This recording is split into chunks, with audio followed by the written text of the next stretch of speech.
Welcome to More Than a Few Words Marketing Conversation. This is your host, Lorraine Ball. And I know you've got them all getting ready for 2026. You got goals, you got KPIs, you got everything all lined up, except maybe that's not what's most important. And that's what I want to talk about today. And to have that conversation, I've invited Charlie Sells to join me. And Charlie is the founder and he is the founder of Clarity Over Everything. He's a branding and message expert helping businesses and teams get clear, go faster, and do more of what they love. Charlie, welcome to the show. Thank you, Lorraine. Thanks for having me today. It's my pleasure. And I know I set you up. Goals, KPIs, all important. But what do you think is the most important for marketers as we're rolling into 2026? It's actually really simple. A lot of the teams, a lot of the small business owners, the solopreneurs, thought leaders, they get so caught up in am I doing the right things that they forget to take a step back and get a 40,000-foot view and just get curious about their brand, about their business, about what's working. A lot of the businesses that come to me with a problem normally think they have a silver bullet in mind, but more often than not, they just haven't gotten out of the jar to read their own label, so to speak, in a long time. And so, what I help them do is get curious again, and that comes from a lot of different places. Lorraine, sometimes it's what does the data show us, and can we make sure we're tapping into the right story? Sometimes it's just doubts about what we're doing. Oftentimes, and I tell leaders all the time to lean into this place in particular. Who are the people that are disagreeing with the direction and what are they actually saying? It might not be that they just don't like something. It more often than not is them going, this just doesn't feel quite right. And when we get back to that place of wonder and curiosity, it opens up so many more possibilities for us. It's so interesting to hear you say that because I went through this process about a year ago where I started really looking at my brand and particularly the brand for the podcast. And it was what it was. And I thought I knew where it was going. And then I took a step back and really looked at everything else around me has changed. Is it time to adjust directions? And I think that's an important question for business owners not to wait 12 or 13 years to ask, but that Of they course. ask regularly. Mhm. So I've come to you and I'm like, okay, something's not working. I'm not hitting my goals. I'm not hitting my targets. And you tell me I should be curious. And I'm like, okay, I'm curious. Where do I start? The first thing I say is throw all of your assumptions out the door. We get caught up thinking we know our product, we know our target market, we know our competitors, we know everything about this. And so I make fast decisions. I try to get from here to there as quickly as possible. And that must be the way to do things. But when we take a step back and we say, did you even look at your competitor website in the last 3 to 5 months? They've shifted some things. Are you focusing too much on social or too much on paid ads and forgotten what your core brand messaging is? Mhm. When we throw our assumptions out and when we can have that humility about our brand again, well, now there's some things that happen when I mean, you know this from going on a walk and not thinking about business, you wind up thinking about business and your brand, right? And I think that's what so many leaders forget is they have so much heaped on them responsibility wise that when you can actually pause and step back and go, what am I actually trying to do? Now you get to do two things. First is we get to recognize and validate the things that are working and say, we don't ever want to deviate from these things. But what are some of the other opportunities we're missing? Where are some of the easy wins that we can tap into that we just didn't see before? Absolutely. One of the challenges, I think, when you do that kind of step back and you start looking and you start raising the questions about where are the new opportunities, all of a sudden you have five more things you want to work on. Yep. And how do you balance? How do you figure out what do I let go of? Because Hmm. there's only 24 hours. No matter what you do, there's only 24 hours. Yeah. Exactly.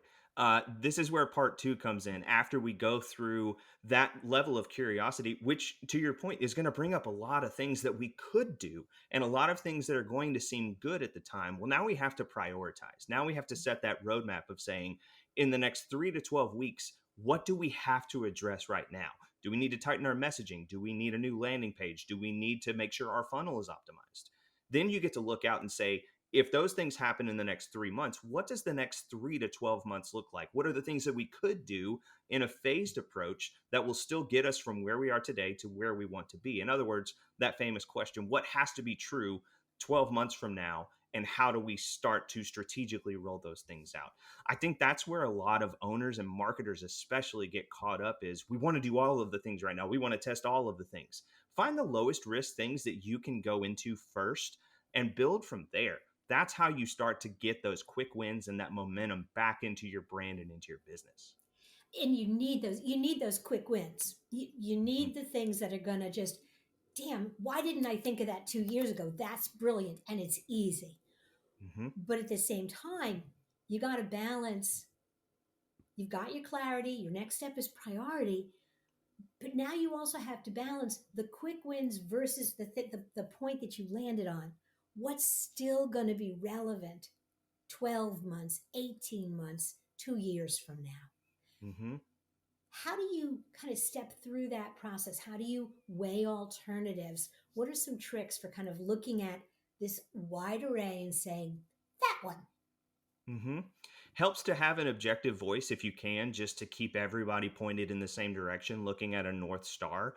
It's one of the reasons that I am a big proponent of hiring outside help for a season, maybe not forever, but somebody to come in and go, if we're going to go in this direction, I'll become the brand guardian for you. I'll be the one that says, hey, these are the guardrails that we all decided when we wanted to be clear and aligned on all of our priorities. We have to stay within all of this. Most people have somebody like that internally, a project manager or a brand director or a marketing director who should assume that role, if we're being honest. But sometimes it just takes a different voice coming in and saying something that may have been said 3, 4, 5 times over the course of the last 12 months, but just kind of helps to reiterate and validate. I tell clients all the time, when you work with somebody like me or a consultant or a coach or whatever, at worst, you're just going to get validation for the ideas that are already working.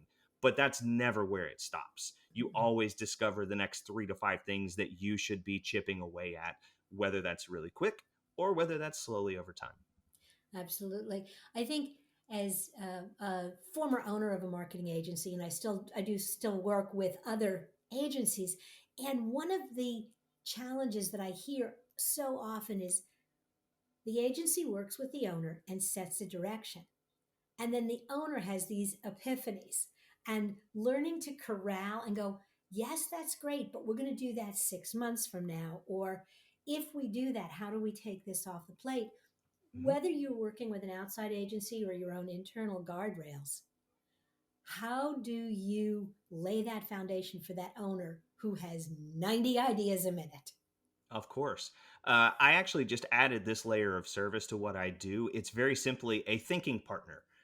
It's somebody that can be on call, check in every week, every other Mhm. week for 30 minutes or an hour, and just download everything that you possibly can, and then help kind of sift through all of the ideas to say, hey, I noticed that you said these 3 things over and over and over again. That sounds like where your natural momentum is.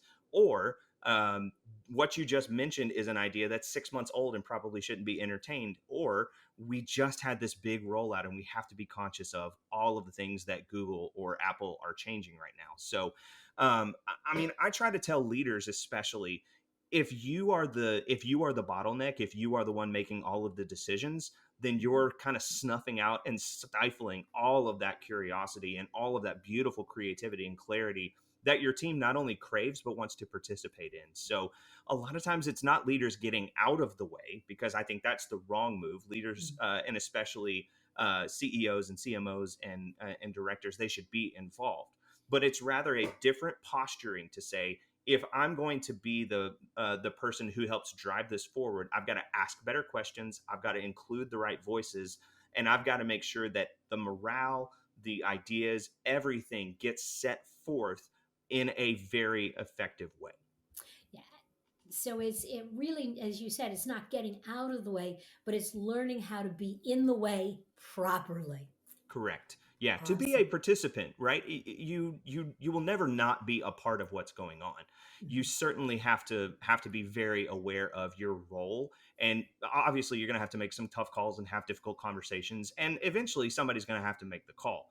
I Mhm. think the problem that a lot of leaders who are afraid to step into that space, the problem that they face is they feel like they have to get consensus when it's not really about consensus. It's about Mhm. alignment. And if everybody can just agree that this is the direction that we're going in, disagreement becomes so much easier. Doubt Mhm. becomes so much easier to express. And everybody finds a safe place to ask questions and drive things forward and discover new possibilities. Awesome.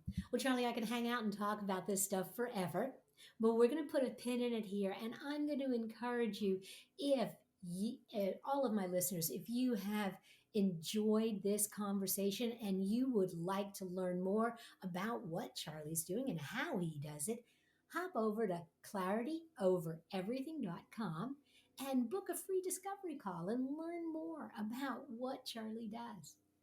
Yes, ma'am. Charlie, thanks again for being a part of the show. Absolutely. Thank you so much for having me. Thank you. And if you've enjoyed this conversation and you'd like to find other resources for your business, hop over to morethanafewwords.com. Drop me a note, record a voicemail, you might even end up on the show. This has been another episode of More Than a Few Words. Thanks for listening.